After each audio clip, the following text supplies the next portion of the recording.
Welcome to the Legacy Crusaders YouTube channel. This is Benji, and here we're trying to help you misplay less so you can win more. And on this episode of Ask Judgeman, we will be discussing continuous monster effects. Monsters with continuous effects have several differences with continuous spells and trap cards. Continuous spells and trap cards can be identified by the infinity icon located next to the text that states the card is a spell or trap card. A continuous monster effect cannot be identified by an infinity icon. It can only be identified by problem-solving card text.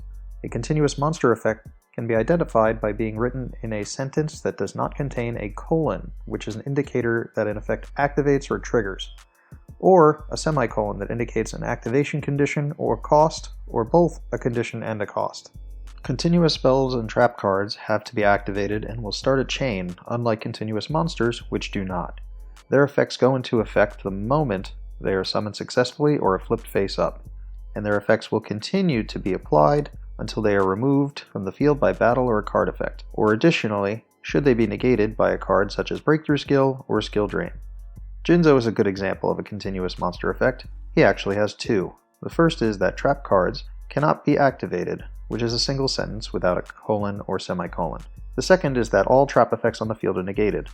Because continuous monster effects do not activate, in order to prevent them from ever being in effect at all, negating the summon of a continuous monster is usually a good strategy.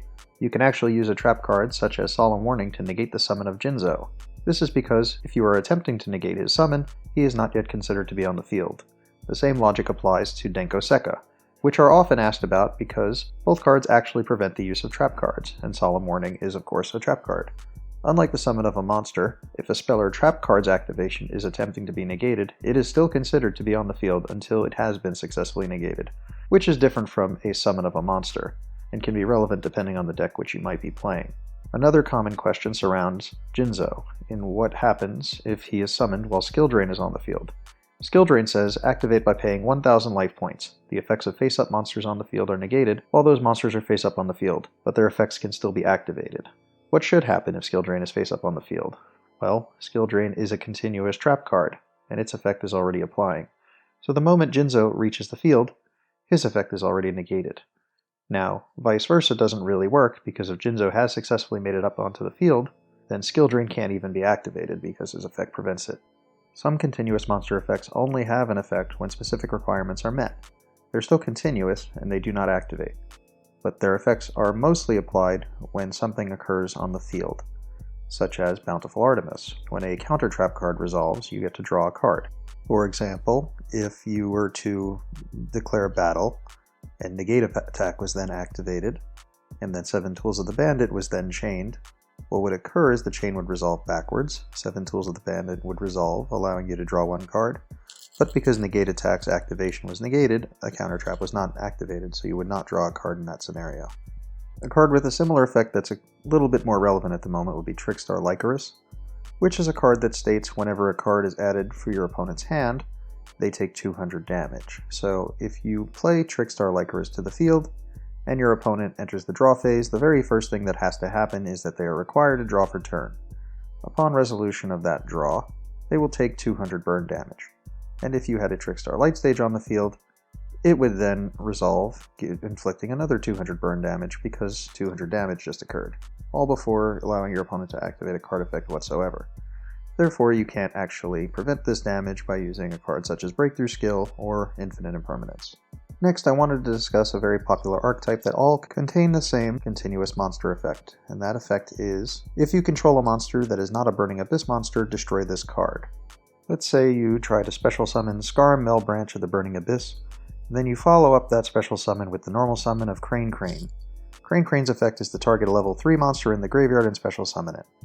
Now, because Scarm will destroy itself the moment you normal summon Crane Crane, will Crane Crane be able to target the Scarm in the graveyard to special summon it with its effect negated so that you can summon Dante, Traveler of the Burning Abyss?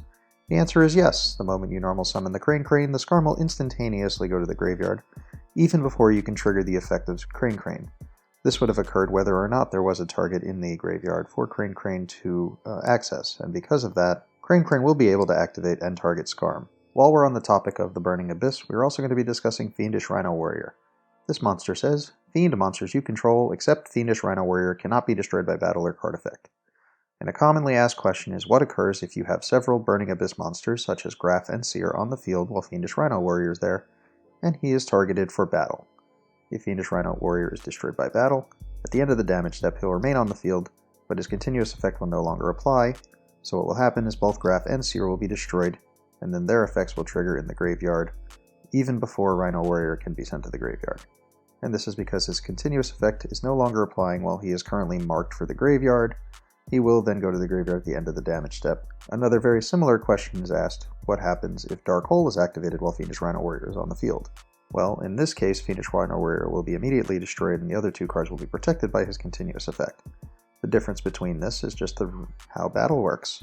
A monster is not necessarily sent to the graveyard until the end of the damage step, but is considered destroyed, and monsters that are being destroyed have their continuous effect no longer apply at a certain point in the damage step. The monster is considered to be going to the graveyard and destroyed, such that its continuous effect is no longer applied after damage calculation, but prior to the end of the damage step. Now, there are some monsters that contain what appear to be continuous monster effects, but are actually activation restrictions or summon restrictions, such as Blackwing Pinaki the Waxing Moon, who states that this card cannot be used for the Synchro Summon for a monster that is not a Blackwing monster. And because this is a restriction and not actually a continuous effect, it doesn't matter if Skill Drain is on the field. Pinaki cannot be used for the Synchro Summon of a monster that is not a Blackwing monster. Now, there are other effects such as Cosmo Dark Destroyer's effect that says your opponent cannot target this card for card effects that can be negated by Skill Drain, allowing it to be targeted.